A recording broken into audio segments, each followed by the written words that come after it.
So right off the bat, sir, tell us just a little bit about TRADOC. It'd be interesting to hear kind of what TRADOC was. What were the things you were focusing on, and then how has the current environment affected? So what is TRADOC now, and what are you guys working through now? Okay, yeah. So very interesting. Nobody, certainly no general, I don't think, rubs the genie lamp and says, "Hey, let me go be the DCG at TRADOC." So I started out in TRADOC as a lieutenant in a cavalry training squadron at Fort Knox, Kentucky. Came back as a training developer and an operations officer in CAC-T as a captain. Came back again as the armor commandant, 45th Chief of Armor back in 2010. And then I had the great fortune to come back in 2018, serving first with General Steve Townsend, and then beginning in June of 18, I fell under the command of General Paul Funk. So I'll tell you what, I didn't know what I was getting into. I kind of, to be honest with you, when I was coming back to TRADOC, I had just come out of command of 2nd Infantry Division.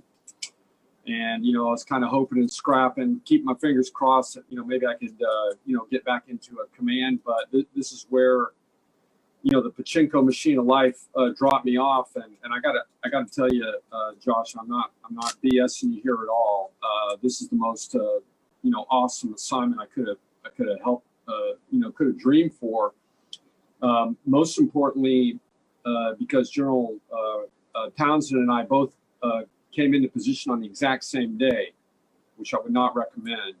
So two new guys coming back into TRADOC in the midst of the standing up of Army Futures Command. So a big chunk of TRADOC got slid off to the side.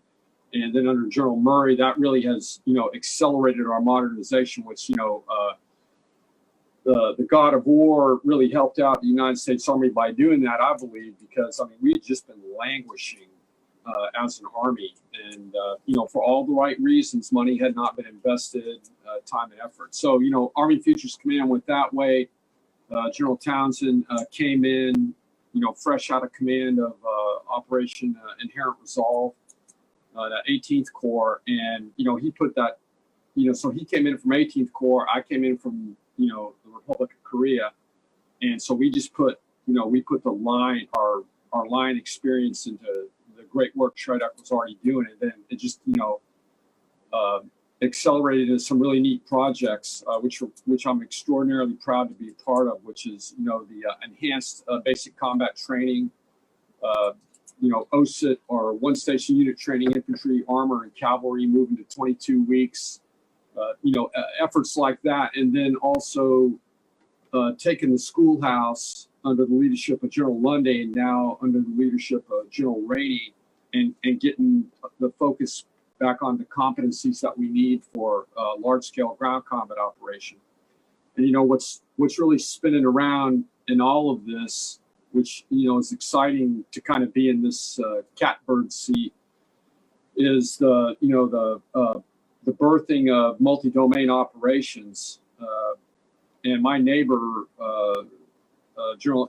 Lieutenant General Eric Wesley, has been, catapulting that into the future. So this is like an airplane being built on the runway with the engines already spinning.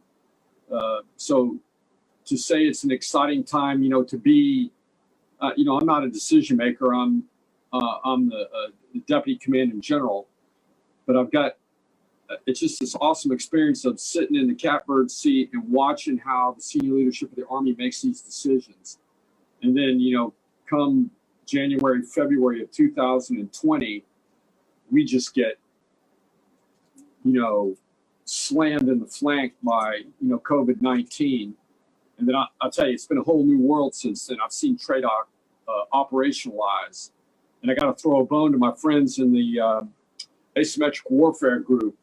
One of the first things General Funk did, we figured out we were going 24/7, and the speed of change was spinning.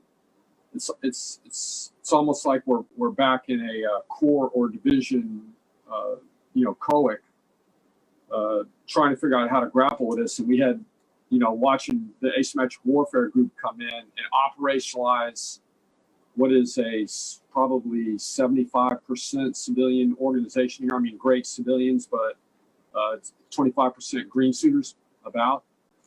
I mean, it's been a wild Mad Hatter teacup ride. Actually, it's Space Mountain with all the lights turned out and people throwing crap at you.